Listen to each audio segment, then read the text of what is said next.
تمام ائمہ فقہ اسلام کے بنیادی عقائد، داعیات، ضروریات اور اللہ و رسول صلی اللہ علیہ وآلہ وسلم کی اطاعت پر متفق ہے۔ سب کے نزدیک احکام شریعہ کا بنیادی ماخذ قرآن و سنت ہے۔ اختلاف احکام کی تعبیر و تشریح میں ہے۔ تمام ائمہ فقہ جب کسی جزوی مسئلے کی تحقیق میں اختلاف کرتے ہیں تو دوسرے کو دین سے خارج قرار نہیں دیتے۔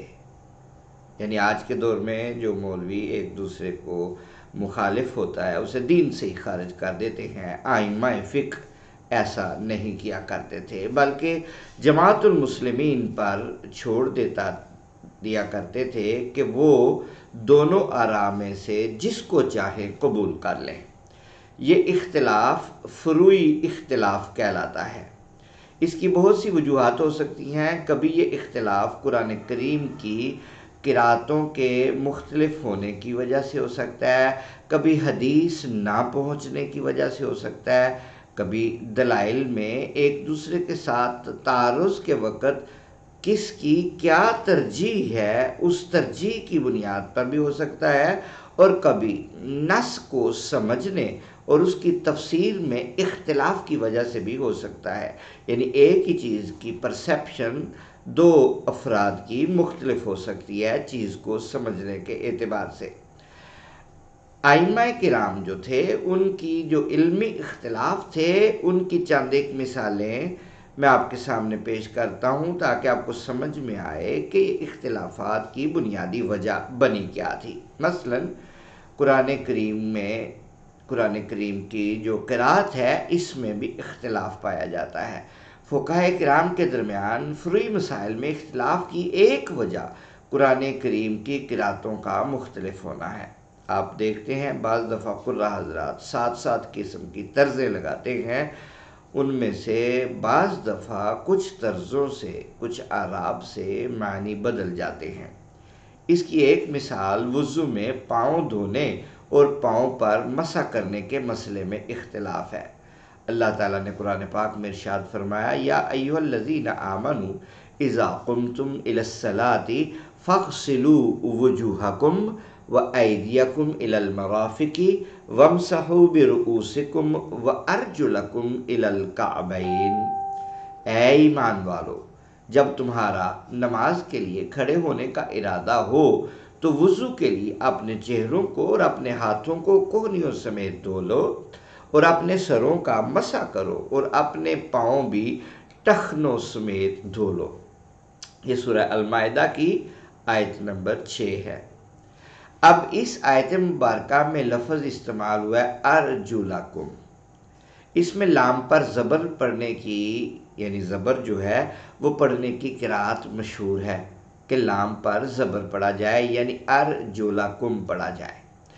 ارجلا پاؤں کا عطف یعنی یہ پیچھے جس مقام پر یہ اپنا لنک قائم کرتا ہے وہ وجوہ ہے، چہرے پر ہوگا، اور چہرہ دھونے کا حکم ہے تو پاؤں بھی دھوئے جائیں گے۔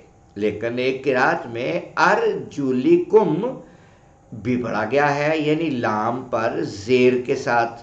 اگر لام پر زیر پڑھیں ارجل پڑھیں تو اس پاؤں کا عطف رؤوسی سر پر ہوگا، اور چونکہ سر کے مسح کا حکم ہے تو پاؤں پر بھی مسح کیا جائے گا۔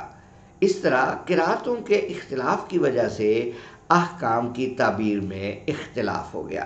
ایک وجہ تمام صحابہ کرام رضوان اللہ علیہم اجمعین رسول اللہ صلی اللہ علیہ وسلم کی بارگاہ میں بر وقت موجود نہیں ہوتے تھے۔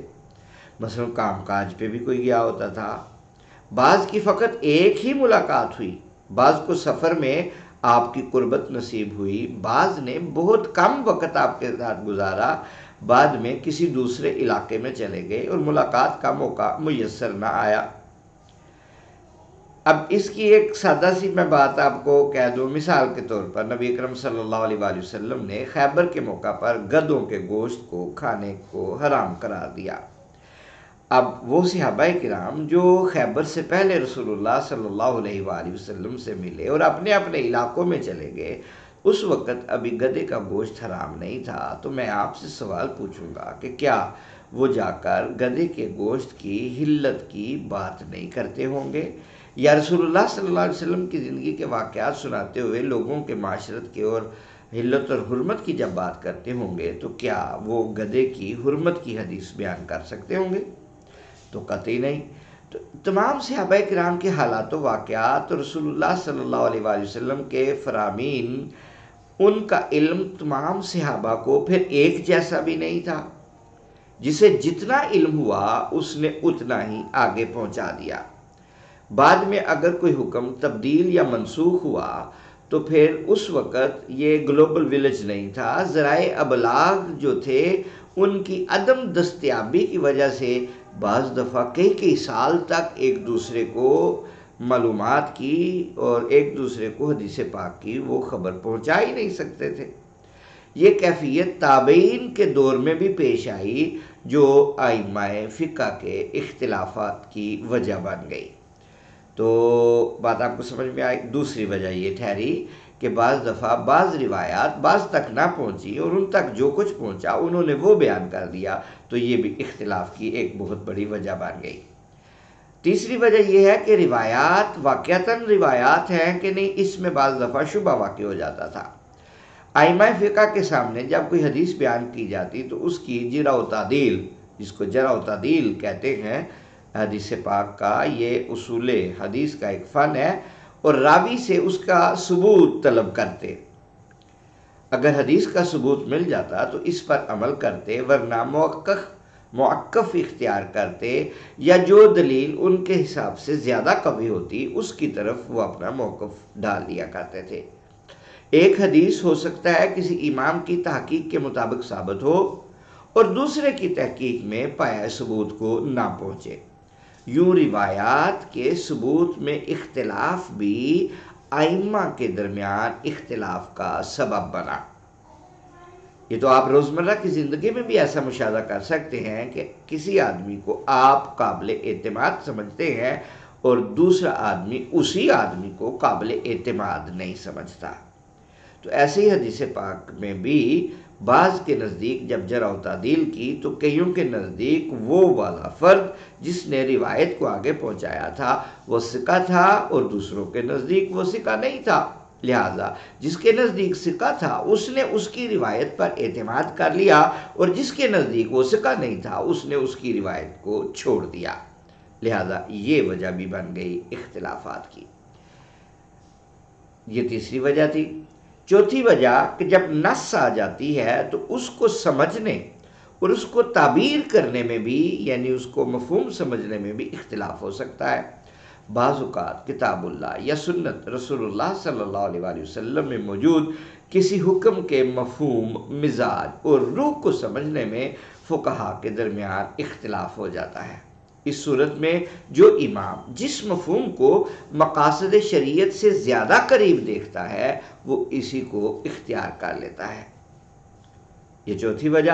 پانچویں وجہ یہ ہے کہ بعض دفعہ ایک ہی لفظ کے کئی معنوں میں اشتراک، یعنی ایک ہی جیسے معنی ہو جاتے ہیں۔ تو معنی پر دلالت کے اعتبار سے عربی میں لفظ کی متعدد اقسام ہیں۔ بعض الفاظ ایسے ہیں جن میں ایک سے زیادہ معنی پائے جاتے ہیں، جیسے لفظ عین عربی میں آنکھ، ہر موجود چیز، کسی پسندیدہ چیز، حتیٰ کہ سونا اور لڑکی سمیت متعدد معنی کے لیے بولا جاتا ہے۔ اسی طرح لفظ قرء یہ طہر کے اوپر بھی بولا جاتا ہے اور حیض کے اوپر بھی بولا جاتا ہے۔ اس لیے جس نے اس لفظ کو طہر مراد لیا اس کے نزدیک طہر کے اعتبار سے سارے مسائل مستنبط ہوں گے، اور جس نے حیض مراد لیا اس کے نزدیک حیض کے سارے مسائل مرتب ہوں گے۔ اس لیے بعض دفعہ اشتراک کے معنی بھی فقہا کے اختلاف کی ایک بہت بڑی وجہ بن گئی۔ اچھا، ایک اور چلیں آپ گن لیں یہ کتنی نمبر وجہ ہے کہ بعض دفعہ جو دلائل ہوتے ہیں وہ بھی آپس میں ٹکرا جاتے ہیں۔ اختلاف کا ایک سبب دلائل کا ظاہری تعارض بھی ہے، کیونکہ نصوص پر بے شمار عوامل اثر انداز ہوتے ہیں، اس لیے ان میں تعارض پیدا ہو جاتا ہے۔ جب مجتہد کوئی ایسی دلیل جسے مل جاتی ہے جس سے وہ ایک نص کو دوسری نص پر ترجیح دے سکتا ہو تو وہ کسی ایک کو ترجیح دے دیتا ہے، اور وہ یہ سمجھتا ہے کہ یہ والا مفہوم زیادہ دین کے قریب ترین ہے۔ اسی طرح بعض دفعہ مسائل میں نص ہوتی نہیں، کتاب و سنت کے منصوص احکام بڑے ہی محدود ہیں اور مسائل تو بے شمار ہیں، لاتعداد ہیں۔ جب کسی مسئلے کے بارے میں کتاب اللہ یا سنت رسول اللہ صلی اللہ علیہ وآلہ وسلم کا کوئی صریح حکم موجود نہ ہو تو یہ بھی فقہا کے درمیان اختلاف کا سبب بن جاتا ہے۔ ایسی صورت میں ہر مجتہد اخلاص نیت کے ساتھ اجتہاد کرتا ہے، جس میں اختلاف ہونا ایک فطری بات ہے۔ اسی طرح ایک اور وجہ جو اختلاف کی بنتی ہے وہ قواعد میں بھی اختلاف ہے۔ جو قاعدے کلیے پرنسپل گائیڈ لائنز بناتے ہیں اس میں اختلاف ہو جاتا ہے۔ تو قواعد فقہیہ ایسے اصول ہیں جنہیں مسائل کے استنباط کے وقت ایک مجتہد مد نظر رکھتا ہے۔ جب امام یا مجتہد کوئی مسئلہ مستنبط کرتا ہے تو اس کا یہ استنباط انہی قواعد کا نتیجہ ہوتا ہے۔ ان اصولی قواعد کا اختلاف بھی فروعات میں اختلاف کا سبب بن سکتا ہے۔ یہ ساری بات ان لوگوں کے لیے تھی جو علم میں اور اصول فقہ میں اور دین میں گہرائی میں جا کر معاملات کو سمجھنے کی تگ و دو کرتے ہیں۔ یہ عوام کے لیے گفتگو نہیں تھی، یہ میں نے چند ایک وجوہات بیان کی ہیں، اس کے علاوہ بھی بے شمار وجوہات ہیں جن کی وجہ سے علماء کرام یعنی مجتہدین فقہا میں اختلاف پایا جاتا تھا۔ امید ہے کہ آپ کو اختلاف کی بنیادی وجہ سمجھ میں آ گئی ہوگی۔ السلام علیکم ورحمۃ اللہ وبرکاتہ۔ ہماری ویڈیو دیکھنے پر بہت شکریہ، جزاک اللہ۔ گوگل میں سرچ کریں اسلام از ایزی یا پھر سرچ کریں میرے آئیڈیاز۔ لائک کریں، کامنٹ کریں، شیئر کریں اور سبسکرائب کریں۔